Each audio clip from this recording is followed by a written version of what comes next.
Hello, everyone. The following presentation is a summary and analysis of the poem titled Poem of Return by Jofre Rocha. This is the fourth poem on the new list of Grade 12 English Home Language Poetry for 2023 and the next few years. The following information is some background to the poet Jofre Rocha to provide some context to the poem. Robert de Almeida wrote his literature using the pseudonym Jofre Rocha. He was born in Angola in 1941. He was a member of the People's Movement for the Liberation of Angola, or MPLA. Rocha was an activist who fought to liberate Angola from Portuguese rule during the Angolan War of Independence. He was detained by police twice, and for his own safety, he went into exile in Lisbon. Once Angola achieved independence, he served in various ministerial positions from 1996 to 2008. This poem was written in Portuguese and translated into English. Let us take a look at the summary of this poem. The speaker contemplates his upcoming return to his home country. The poem is written from the perspective of an exile. This is someone who has had to flee their country of birth. In the poem, he describes his host country as a land of exile and silence. He lists the things he missed while he was away and his guilt about escaping whilst his fellow citizens suffered. He makes it clear that he is not a hero and should not be treated as one. He asserts that the real heroes are the ones who stayed and fought against oppression. The poet is writing about the lost opportunities, mourning, and sadness brought by colonialism, exile, and war. Let us read through the poem. When I return from the land of exile and silence, do not bring me flowers. Bring me rather all the dews, tears of dawns, which witness dramas. Bring me the immense hunger for love and the plaint of tumid sexes in star-studded night. Bring me the long night of sleeplessness with mothers mourning, their arms bereft of sons. When I return from the land of exile and silence, no, do not bring me flowers. Bring me only just this, the last wish of heroes fallen at daybreak, with a wingless stone in hand and a thread of anger snaking from their eyes. The first two lines of the poem read, When I return from the land of exile and silence, do not bring me flowers. Consider the words when I return. Taking into account the context of the poet, we can interpret this as the speaker has not yet left Portugal, where he was in exile, to go back to Angola. He refers to Portugal as the land of exile and silence, which suggests that being far away from his home country is quite an isolating and lonely experience for the speaker. His instruction to the reader is do not. The diction here creates a commanding and assertive tone.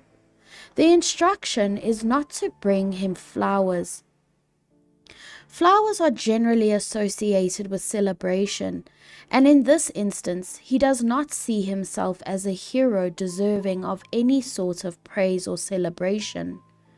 We can say that the speaker is feeling a sense of guilt for fleeing his country during a time of unrest, while the majority of others had to stay behind to fight the colonialist system.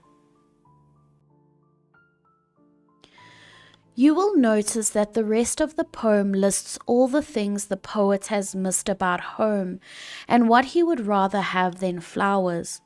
The speaker is looking for something more meaningful than mere flowers.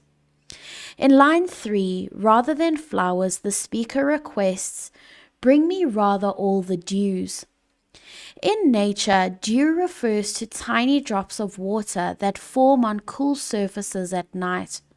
However, figuratively, here the dews refers to the moisture from the tears of the Angolan people. Another interpretation of this word could also be a pun or a play on the word dues, as in the things that Angolan people deserve or are owed. In line 4, rather than flowers, the speaker wants the tears of dawn which witness dramas. As I just mentioned, the dues figuratively can refer to the tears of the Angolan people. Each new day in Angola starts with the tears from the dramas that are witnessed. These dramas may be a reference to colonialism, exile, loss, violence, and trauma as a result of the guerrilla warfare that ordinary Angolan people have to face every day.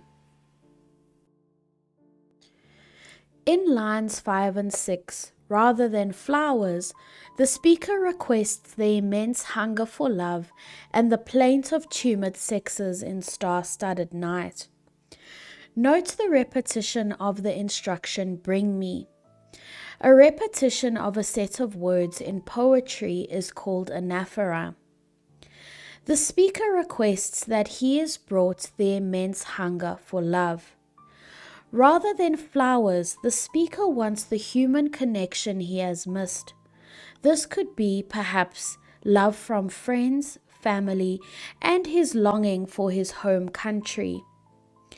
Along with the hunger for love, the speaker requests the plaint of tumid sexes. A plaint is a plea or a cry of longing or yearning. The word tumid means a kind of swelling. In this case, it is a swelling of desire. The word sexes refers to acts of romance and intimacy. Note that the word is not in its singular form, but rather it is in plural.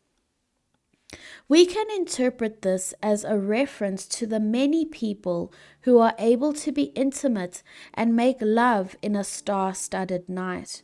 In other words, a night filled with stars up ahead. In these lines, we can say that the poet has a moment of heightened awareness of his isolation. His yearning for home and belonging is intense and brought to a climax as he is excluded from the beauty of being intimate with a loved one. In line 7, the speaker requests that he is brought the long night of sleeplessness.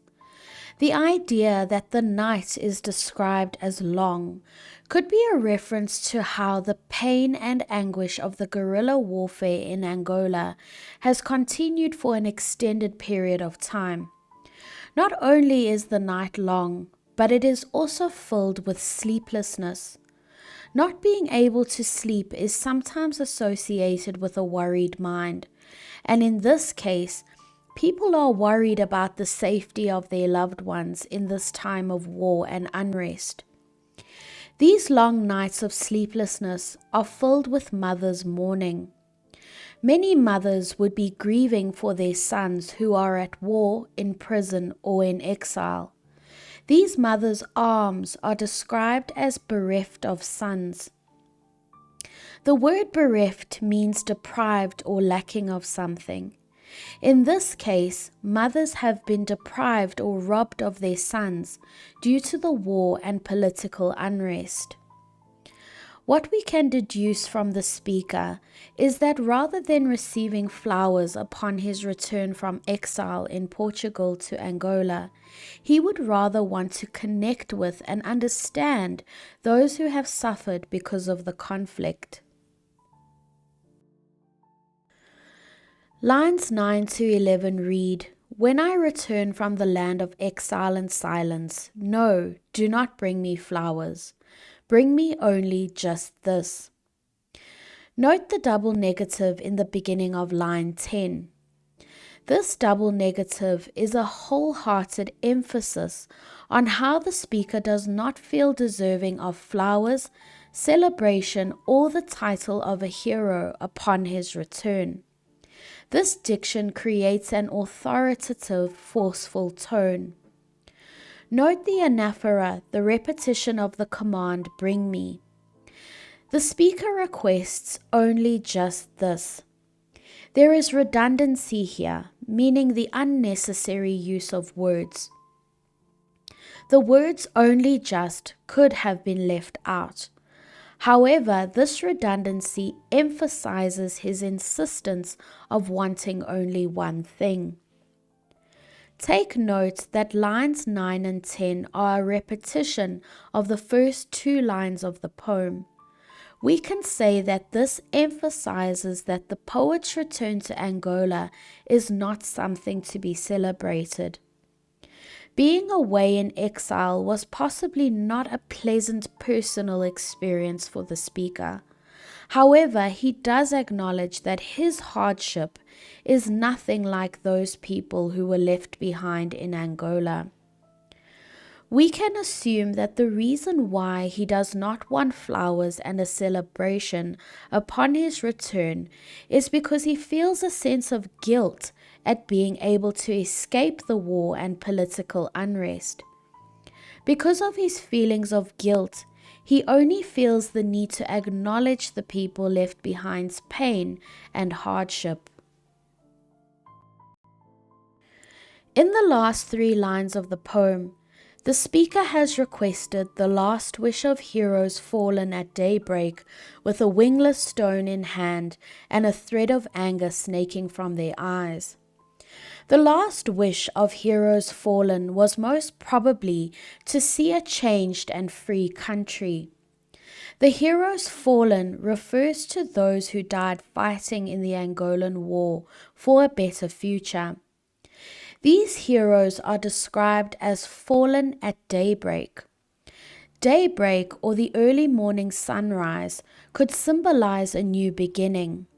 However, those who fought and died for change will not get to experience the change. These fallen heroes are described as having a wingless stone in hand. We can liken this stone to a weapon of war. However, because this weapon is wingless, it has no power.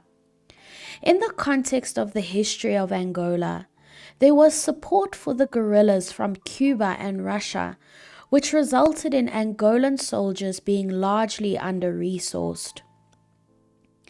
Despite having a wingless stone in hand, these fallen heroes have also a thread of anger snaking from their eyes.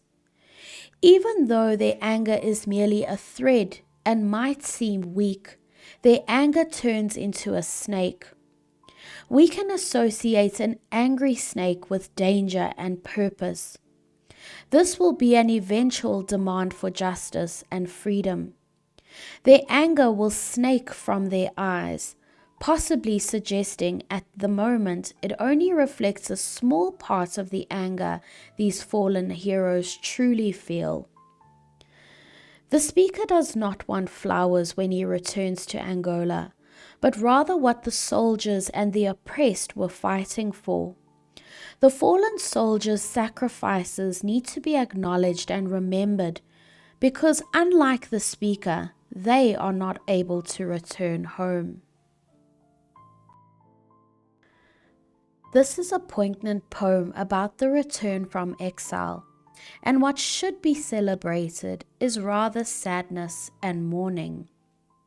The themes evident in this poem include yearning, loss due to war, lost opportunities, colonization and exile, anger, and sadness and mourning. The tone throughout the poem includes sadness, loss, guilt, regret, and anger. With regards to the form and structure of this poem, we can note that this poem has 14 lines. However, it does not conform to the strict form of an Italian sonnet. There is a clear division between stanzas 2 and 3, separating the octave from the sestet. There is no rhyme scheme, no iambic pentameter, and unlike a sonnet, this poem is written in free verse. Thank you for watching this presentation on Poem of Return by Jofre Rocha. Please be sure to subscribe to my YouTube channel and to give my Instagram and TikTok pages a follow at English_is.love for more English content.